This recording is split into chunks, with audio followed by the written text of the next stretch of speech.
हरि ओम तत्सत हरि ओम तत्सत हरि ओम तत्सत। मित्रों, आज हम आप लोगों को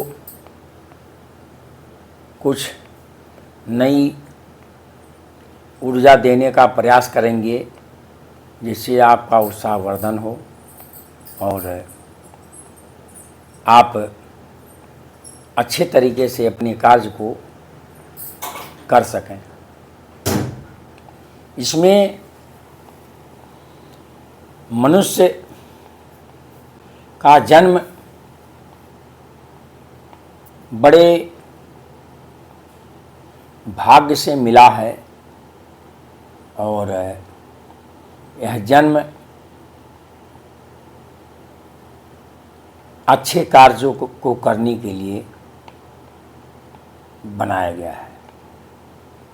लेकिन जब इंसान कुछ अच्छे प्रतिष्ठा पा लेता है तो उसके अंदर विस्तारवादी सोच हो जाती है। विस्तारवादी सोच से मनुष्य धीरे धीरे करके वह शोषण करना शुरू कर देता है। शोषण किसी भी चीज का किया जाए तो वह अच्छा नहीं होता है। शोषण और अवशोषण ये दो हैं। और शोषण जो चीज अच्छे के लिए होता है और शोषण बुरे चीज के लिए होता है। तो मनुष्य को कभी भी अपने शक्ति का दुरुपयोग नहीं करना चाहिए। शक्ति का दुरुपयोग करने से ही मनुष्य जो है गर्त में गिरता है और अधोगति को प्राप्त होता है। अर्थ से फर्श पर गिरने का यही एक कारण है। तो जो भी मनुष्य अपनी अच्छी तरक्की करना चाहता है तो उसमें तीन चीज़ों की जरूरत होती है। धैर्य और धर्म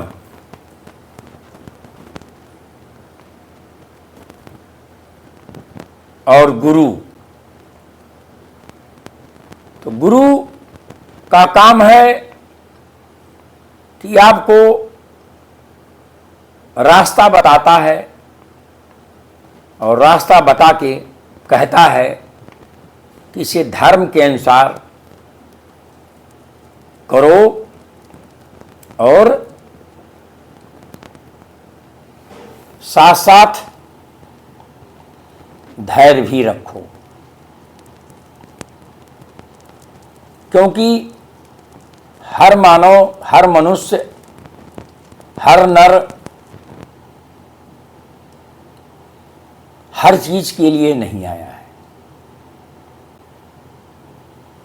क्योंकि हर चीज के लिए हर नर नहीं आया है, इस नाते सबका अलग अलग काम इस विधाता ने दिया है और विधाता के अनुसार ही मनुष्य को सकारात्मक सोच करते हुए आगे बढ़ना चाहिए। तो हम अपने नवयुवक से, नवयुवतियों से जो कि चाह रही हैं कि हम अपनी देश की सेवा करें, अपने बड़ों जन की सेवा करें, अपने छोटे लोगों की सेवा करें, उनके लिए यह बहुत ज़रूरी है कि उन्हें बहुत कठिन परिश्रम की आवश्यकता है। कठिन परिश्रम जब तक होगा नहीं तब तक वह सफल नहीं हो सकता। और लक्ष्य मान करके, जिस भी लक्ष्य में आप लगे हुए हैं उस लक्ष्य को मान करके आगे बढ़ना पड़ेगा। और उस लक्ष्य में अगर कहीं कोई कमी आ रही है तो उसको भी आपको स्वयं को संतोष करके करना पड़ेगा और धैर्य धारण करना पड़ेगा। तो उसी में एक कवि हैं हमारे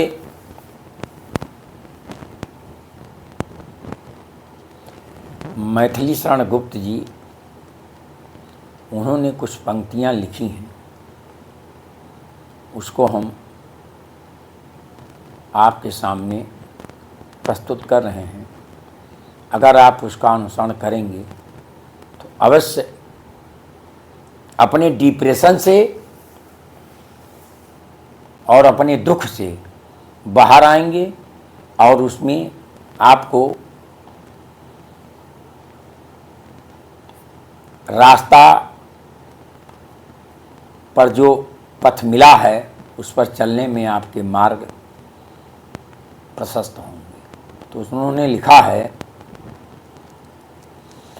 कि जब मनुष्य किसी भी लक्ष्य का भेदन करता है और सफलता नहीं मिल पाती है तो मनुष्य निराश हो जाता है। तो उन्होंने लिखा है कि नर हो न निराश करो मन को, कुछ काम करो, कुछ काम करो। नर हो न निराश करो मन को, कुछ काम करो, कुछ काम करो। क्योंकि आप करते रहिए, करते रहिए, करते रहिए। और अगर आपकी असफलता हो जाती है तो कहते हैं कि करके विधिवादन खेद करो। अगर असफलता मिल गई, विधाता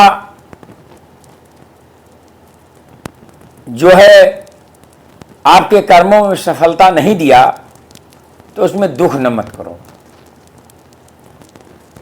तो करके विधिवादन खेद करो, ममता बस वो दम ही धन है। केवल उद्यम ही आपका काम करना है। उद्यम आप करते रहिए और चलते रहिए, रुकिए नहीं। जो रुकता नहीं है, चलता रहता है निरंतर, उसको सफलता अवश्य मिलती है। क्योंकि मनुष्य का देह, मनुष्य का शरीर अलग अलग कर्मों के द्वारा बंधा हुआ है, वह अपने मन से नहीं कर सकता। ऐसी प्रेरणा हृदय में दी जाती है, उसके अनुसार आदमी कर्म करता है। असफलता में राष्ट्रपति श्री अब्दुल कलाम आज़ाद जी परीक्षा देने आए थे और उस परीक्षा में असफल हो गए तो उनको बड़ी आत्मग्लानि हुई और उस समय उनके पास किराया भी नहीं था कि हम घर को वापस लौट सकें। उसी आत्मग्लानि में और उन्होंने आत्महत्या करने की कोशिश की और नदी के पास जाकर उन्होंने सोचा कि चलो हम यहीं डूब मरते हैं, क्योंकि अब हमारी इच्छा नहीं है, अब मेरे पास किराया नहीं है, मैं जाऊं कैसे। उसी कष्ट में गुण रहे थे, उसी में भगवत कृपा हुई, विधाता की कृपा हुई। कोई संत आया, योगी पहुंच गया। उन्होंने कहा कि कलाम क्यों निराश हो। उन्होंने कहा महाराज इस नाते निराश हूँ कि मैं असफल हो गया हूँ और मेरे पास किराया भी नहीं है कि हम जा सकें, लिहाजा मैं आत्महत्या करना चाहता हूँ इसमें डूब कर। तो उस संत ने कहा कि रे कलाम, तुम निराश मत हो, तुम इस चीज़ के लिए नहीं बने हो। हर इंसान अलग अलग चीज़ों के लिए बना होता है। एक इंसान बहुत ज़्यादा मल्टीपर्पज़ के लिए नहीं होता है कि हर काम को, हर पद को, हर चीज़ को वो संभाल सके। उन्हें कलाम, तुम्हें प्रकृति ने कुछ और देने के लिए भेजा है, इससे भी अच्छा, लिहाजा तुम निराश मत हो, मेरी बात मानो, मैं तुम्हें किराया भाड़ा देता हूँ और तुम्हें यह आश्वासन देता हूँ कि जाओ, पुनः फिर मेहनत करो और चलते रहो, चलते रहो। एक दिन तुम इस भारतवर्ष के सूर्य हो जाओगे, चमकते तारे हो जाओगे और संसार को कुछ दे करके जाओगे। यह मेरा आशीर्वाद है। और उस आशीर्वाद को प्राप्त करके कलाम भी चल दिए। और कलाम, अब्दुल कलाम जी, आप जानते ही हैं कि वो बहुत बड़े वैज्ञानिक हुए और वैज्ञानिक होने के बाद पुनः राष्ट्रपति बने। और राष्ट्रपति होने के बावजूद भी अपनी तनख्वाह को बिल्कुल भी ग्रहण नहीं करते थे। सारे अच्छे ट्रस्टों में वह बांट देते थे। आज लखनऊ में अब्दुल कलाम नाम से यूनिवर्सिटी खुली हुई है, आप स्वयं देख सकते हैं। तो इस नाते मेरे बच्चों, मेरे भाइयों, मेरी बहनों, आप अपने अध्ययन का काम जरूर करिए। अध्ययन के साथ साथ आप स्वाध्याय भी करिए। स्वाध्याय मतलब कि अपने बारे में जानना, अपने को जानना कि हमारे पास क्या चीज़ है, परिस्थितियाँ क्या हैं, उसके अनुरूप हम काम करें। तो अपने बारे में भी जानना ज़रूरी है। उसके लिए आपको यह ज़रूरी है कि भगवत भजन करें। अपने अपने धर्म के अनुसार भगवान से प्रार्थना जितना भी हो सके, 2 मिनट, 4 मिनट, 10 मिनट, सुबह शाम दोपहर आप प्रार्थना करें। और प्रार्थना करने से आपको शक्ति प्राप्त होगी और उस अध्यात्म मार्ग से जाने पर आपको वह ऊर्जा मिलेगी जिससे आप सफल होंगे। तो संसार में मनुष्य वास्तव में आया है किसी का कर्ज उतारने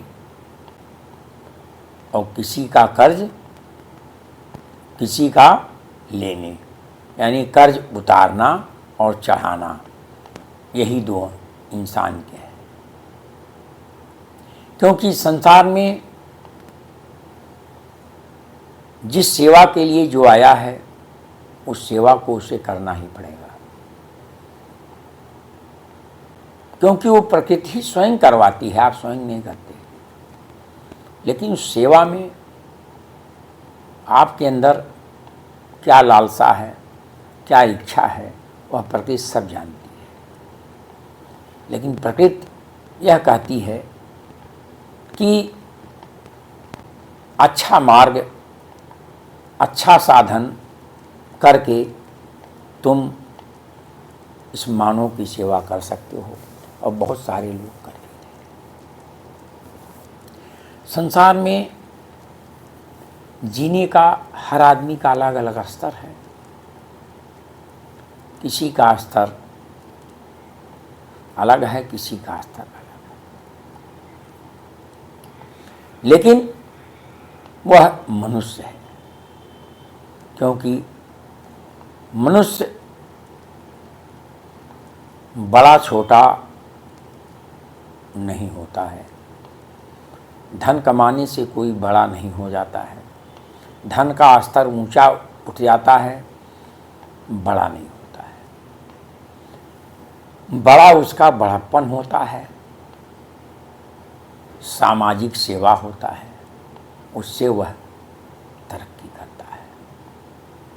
नहीं तो एक कुत्ता भी दौड़ दौड़ करके कहीं कहीं एक आध रोटी पा करके, पानी पी करके पेट भर जाता है। एक सूअर भी अपना पेट भर लेती है। लेकिन अगर हम मनुष्य हैं तो मेरा कर्तव्य है कि मानव धर्म पर चलना। मानव धर्म यही है कि एक दूसरे का हित करना, एक दूसरे को भलाई पहुंचाना, इसी से उसका हर कार्य पूरा हो जाता है, चाहे जो भी हो। तो मनुष्य एक जो है सबसे उत्तम प्राणी है इस संसार का, और उत्तम प्राणी परमात्मा स्वयं अपने स्वरूप को बनाया है।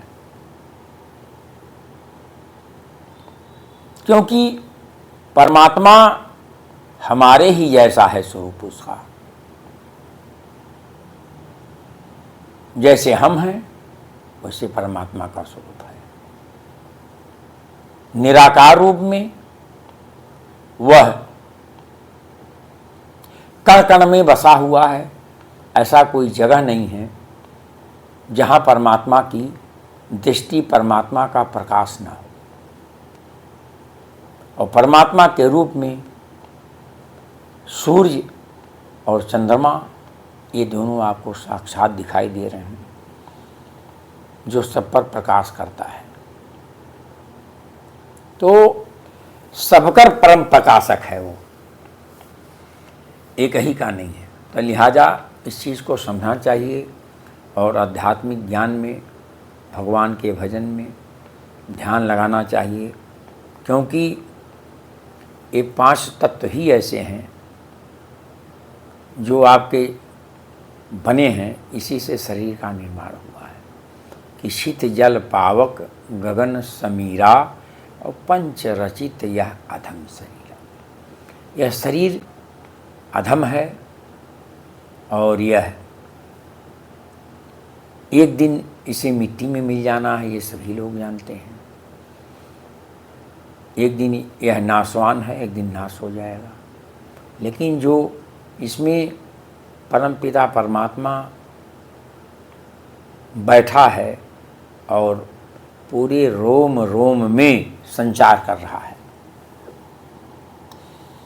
क्योंकि ये रोम, इसमें शरीर में 3.5 करोड़ रोम है, रोए हैं जिसको आप कहते हैं रोम। ये रूम है, कमरा है एक तरीके का। 3.5 करोड़ तो केवल आपके रोम हैं। अब आप सोच लीजिए, तो कण कण को कौन रोम, 3.5 करोड़ रोमों को कौन जान रहा है? जैसे आप एक रोम अगर आप पकड़ें तो आपको कष्ट होता है, उसको निकालें तो कष्ट होता है। तो आखिर में कष्ट होता है तो इसको कौन जान रहा है? शरीर जान रही है कि हम जान रहे हैं? हम जान रहे हैं। हम हैं कौन? हम वही हैं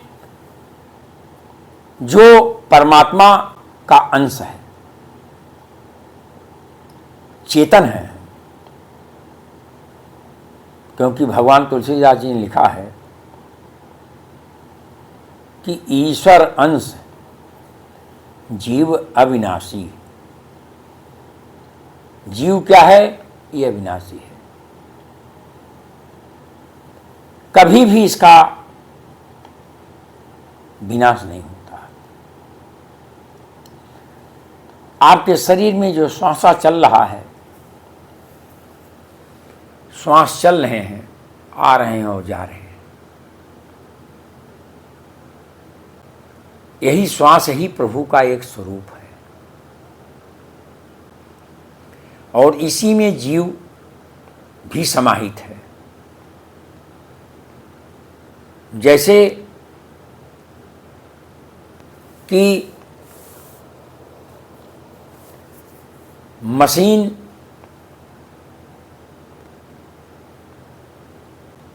आपके लगे हुए हैं और मशीन को चालू करना है तो उसमें आपको बटन दबाना पड़ता है। तो जब आप बटन दबाएंगे तब वो चालू हो जाएगा। इसी प्रकार से ये शरीर की जो श्वास की गति है, इस श्वास से ही परमात्मा का नाम है। आप जिसको अपने इष्ट देव को इस श्वासों में जिस भी नाम से बसा लोगे और उसके नाम का जप करोगे तो आपको वह धीरे धीरे महसूस होने लगेगा उस श्वासों में कि कोई चीज़ है जो इस पूरे जगत को संचालित कर रही है। क्योंकि हम पावर हाउस से जुड़े हैं और पावर हाउस से जब आप जुड़ जाते हैं तो जैसे पावर हाउस से बिजली आती है,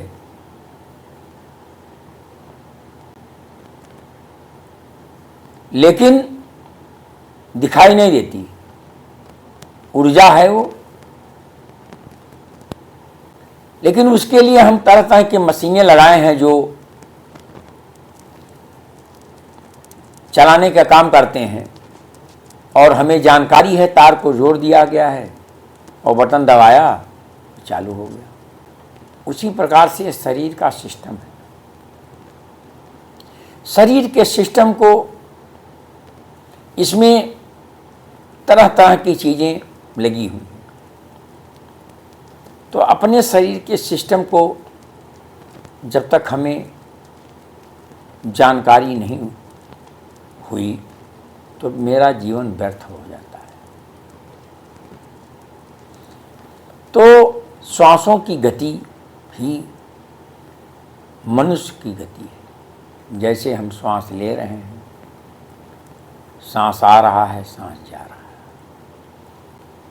सपोज कर लिए सांस बाहर ही रह गया तो शरीर काम करेगा? आंखें दिखाई देंगी? नहीं। कान नहीं सुन सकेगा, स्वस्थ कान भी नहीं सुन सकता, स्वस्थ आंखें भी नहीं देख सकती, स्वस्थ जिह्वा भी ये बोल नहीं सकता। क्योंकि यहाँ मुख्य चीज़, जो मुख्य धारा थी, जो मुख्य पावर हाउस का अंश था, हवा, जिसको आप प्राणवायु कहते हैं, वह हवा बाहर ही हो गई। तो उस हवा के बाहर होने से आपका शरीर निश्चल हो। तो श्वासों को ध्यान दे करके हमें समझना चाहिए कि श्वासों की गति ही सबको उत्तम मार्ग, उत्तम चीज़ें प्रशस्त करती हैं। और श्वासों की गति में अपने इष्ट देव का नाम, जो भी आप इष्ट देव मानते हैं, क्योंकि सभी इष्ट देव उसी परमात्मा के अंश हैं और उस परमात्मा के अंश का जो भी ध्यान करेगा वो प्रभु का ही ध्यान करता है। तो आप अपने इष्ट देव के नाम का नित्य भजन, कीर्तन, ध्यान करते रहिए और जो आपको सेवा मिला है, कर्म मिला है, उसके अनुसार आप चलते रहिए। तो आपका मार्ग धीरे धीरे करके प्रशस्त हो जाएगा और आपके अंदर अच्छे गुण प्रवेश करेंगे। भगवान के, परमात्मा के गुण क्या है? परमात्मा के गुण ये हैं जो आपके अंदर आएंगे, शुरू हो जाएंगे। पहला, दया। सबके प्रति आपका दया हो जाएगा, आप अच्छे मार्ग में चलोगे। दया, गरीबी, बंदगी, समताशील स्वभाव, यह चीजें धीरे धीरे आना शुरू हो जाएंगी। दया, गरीबी, गरीबी यानी आपके पास सब कुछ भौतिक साधन है, सारी चीजें हैं, लेकिन आपके अंदर क्या है? दया। तो दया अगर है तो आप गरीब हो, क्योंकि गरीब उसे कहते हैं जिसके अंदर संतोष हो। गरीब और दरिद्र, दरिद्र में अंतर होता है। दरिद्र उसे कहते हैं जो बार बार उसके पास सारे सब कुछ भरे हुए हैं, इसके बावजूद भी वो परेशान है, उसके पास संतोष प्रवृत्त नहीं है, उसे दरिद्र कहते हैं। और दरिद्रता से ही रोग उत्पन्न होते हैं तरह तरह के, क्योंकि उसको हमेशा कमी बनी रहती है। तो उससे एक रोग नहीं उत्पन्न होते हैं, अनेक रोग उत्पन्न होते हैं असंतोष से। जीव के अंदर जब असंतोष होता है तो शरीर का बैलेंस, जो संतुलन है पांचों तत्वों का, बिगड़ जाता है। पांचों तत्वों का संतुलन बिगड़ जाता है। और जब पांच तत्व का संतुलन बिगड़ गया तो जिसको हम पित्त कहते हैं, कफ कहते हैं, वायु कहते हैं, पित्त बिगड़ गया तो आपको तरह तरह के रोगों को जन्म देना शुरू कर देता है। पित्त से बहुत रोग होते हैं। आपके लीवर खराब हो गए, आपकी जठराग्नि नम हो गई, आपकी बीपी बढ़ गई, आपके शुगर बढ़ गए। यह सब पित्त के असंतुलन से होता है। और कफ के असंतुलन से सर्दी, जुकाम और भी तमाम तरह के आपके टीबी और तरह के रोग, खून की कमी, वायु के तत्व से बिगड़ने से आपकी नसों में जो है नसों का जाम हो जाना, जो नस होती है वो जाम हो जाती है। आपकी 72,000 नाड़ियाँ जो इसमें वायु प्रवेश करता है, उसमें वायु, खून का संचालन सही ढंग से नहीं हो पाता, जिससे धीरे धीरे करके आपके अंदर तरह तरह के नसों के रोग, आपके हार्ट के रोग होना शुरू हो जाते हैं। तो इन तीनों का संतुलन अगर आपको करना है तो नियमित रूप से भगवान की भक्ति करना है और साथ साथ संतोष प्रवृत्ति में रहना है।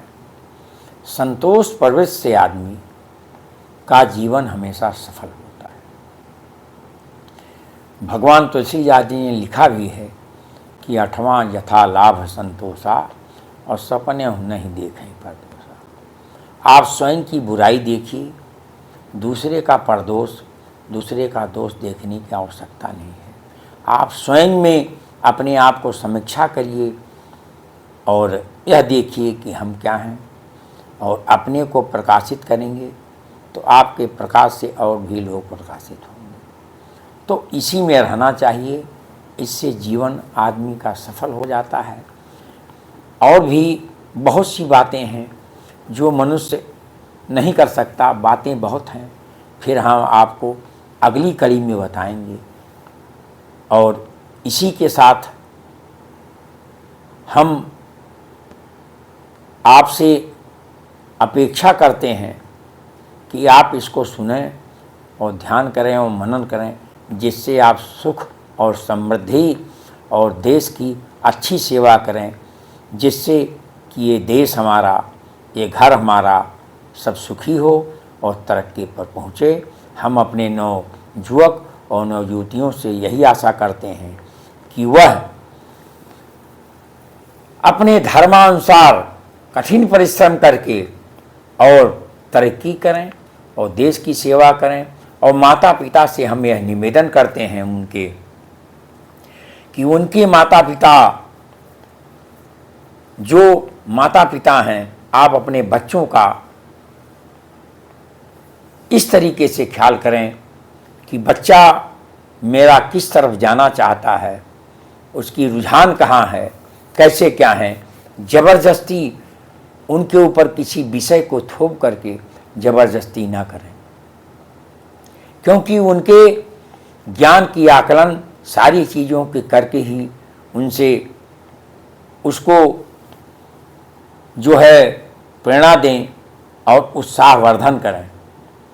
उत्साहवर्धन करेंगे तो वो तरक्की करेंगे। और उनको थोपिए नहीं किसी विषय को कि नहीं आपको यही पढ़ना है, आपको यही करना है। वह उनकी जो इच्छा प्रबल कर रही है वही उनको करने दें और उसी में उनकी तरक्की है। और सब लोग सेवा के लिए आए हैं, हर आदमी हर चीज़ के लिए नहीं बना है। इस नाते आप अपने बच्चों से बस उतनी ही उपेक्षा करें जितना उनके पास शक्ति हो, जितना उनका दिमाग काम कर रहा हो, और उन्हें ज़बरदस्ती किसी भी चीज़ को थोपें नहीं। थोपने से ये होता है कि अभी हमारे यहाँ भी एक मास्टर साहब थे, एक लड़का उनका जयपुर में नीट का एग्ज़ाम दे रहा था और वह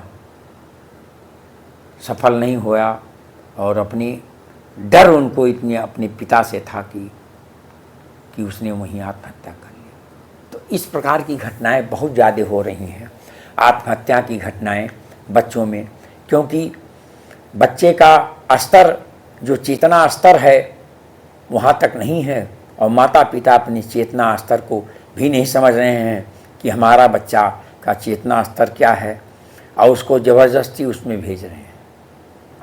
ऐसा करने से कोई लाभ नहीं है। अपने बच्चों को आप उत्साहवर्धन करें, जिससे ये आत्महत्याएं तरह तरह की हो रही हैं, उसमें माता पिता का भी बहुत बड़ा हाथ है, क्योंकि माता पिता ज़रूरत से ज़्यादा बच्चों पर अपेक्षा करते हैं, और बच्चे उस पर वह खरा नहीं उतर पाते, और डर के मारे जो है वो उस चीज़ को करते हैं, और अगर सफल नहीं हो पाए तो अपने आप का जीवन वो समाप्त कर देते हैं। तो हम आपसे यही अपेक्षा करते हैं, माता पिता से भी और उन बच्चों से भी अपेक्षा करते हैं कि बच्चों, माता पिता के डर में, दबाव में कोई ऐसा काम मत करो। खुल करके माता पिता से बात करो कि हम इसको नहीं कर सकते हैं, लिहाजा हम यही करेंगे। इससे तुम्हारा भी जीवन संभलेगा और माता पिता का भी जीवन संभलेगा। डर कर कोई काम नहीं होती, स्वेच्छा से कोई काम होती है। जब स्वेच्छा होती है, मन लगता है, तब आदमी उसमें सफल हो जाता है। तो इस प्रकार से हम आपको उपदेश नहीं दे रहे हैं, लेकिन यह मेरे चेतना स्तर का एक मनन है। हमने मनन करके इस चीज़ को प्राप्त किया कि सफल होने में जो है थोड़ा टाइम लगता है, लेकिन यह है कि जो विषय का चुनाव होता है, जो लक्ष्य का चुनाव होता है, वह गलत ना हो, क्योंकि लक्ष्य का चुनाव गलत होने से उसमें असफलता आ जाती है। इसी के साथ हम अपनी वाणी को विराम दे रहे हैं।